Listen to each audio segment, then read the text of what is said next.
Racing a WingFoil at the top level requires enormous aerobic capacity.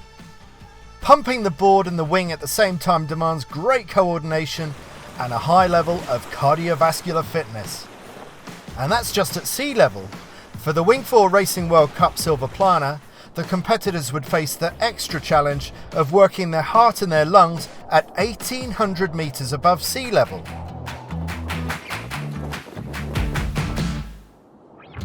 High up in the Swiss Alps, Lake Silvaplana is an idyllic setting, and on its day can deliver some of the best conditions for high-speed racing on hydrofoils. Day one of the competition, and it was the high adrenaline rabbit start behind a powerful start boat to get the whole fleet launched into 2 long-distance races.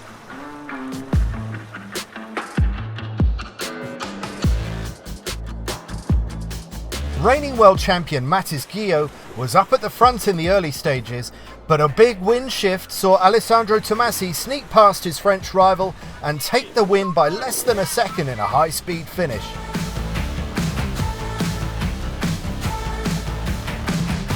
Tomasi did it again in the next race. 2 wins from 2 races. Guillot with 2 second-place finishes.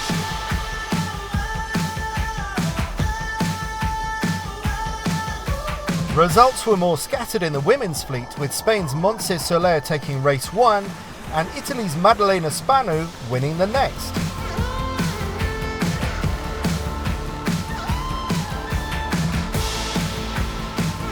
After day 1, the men's fleet was split into 2 qualifying groups, yellow and blue, which would mean that Tomasi and Guillot would be competing on opposite sides of the draw.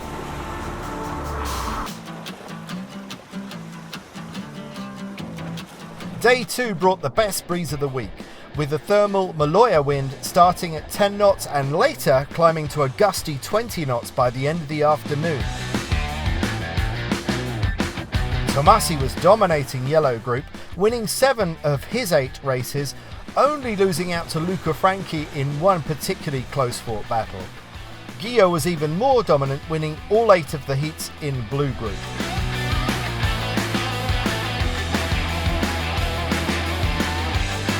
Meanwhile, first-time participant at a WingFoil Racing World Cup, Fiona Wilde was turning heads in the women's fleet. The rider from the USA only came across the Atlantic to see how she would fit in against the best international riders, including reigning world champion Paula Novotná.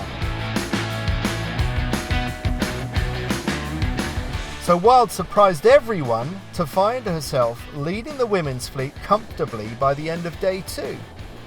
Across the 8 short course races, the American scored 3 wins, 4 seconds and a 4th place. Even more remarkable is that she has to do all this whilst managing her type 1 diabetes on the water. Having type 1 diabetes is never easy, that's the first thing. And you add in competition days, it makes it really challenging, especially this new discipline with wingfoiling, multiple races. For me, I don't have much experience competing in that, so I'm trying to figure things out as I go. I wear a continuous glucose monitor and I bring my insulin pump with me, put it in a dry bag, stuff it down my wetsuit, so between every race I can pull it out and look to see what my blood sugar levels are at. If I'm dropping, I know that I need to eat something. I also put sugar in my PFD, and so I can quickly, easily access it between races. You know, having type 1 diabetes it's not an easy thing. It presents challenges every day. But I always like to say that diabetes doesn't limit you. When you have a dream, you have a plan, you can do it. There's always a way. You just have to be a little bit more planned in advance for whatever could possibly happen.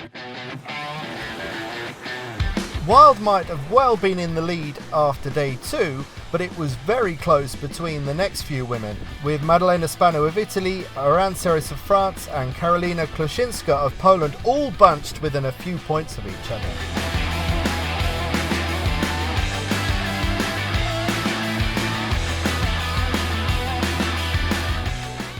Day 3 and the fleet moved up to Lake St. Moritz for a change of scenery on a smaller but equally beautiful stretch of water. Unfortunately, the breeze refused to settle down and it was left to local foiling legend Bals Muller to prove that with the right equipment you can still go foiling even when there's barely a breath of wind. The lack of breeze persisted for the next 2 days, and the fleet continued to find alternative ways of keeping itself entertained. For example, with a balance board competition, a pump foil relay contest, and other ways of keeping the mind and body active.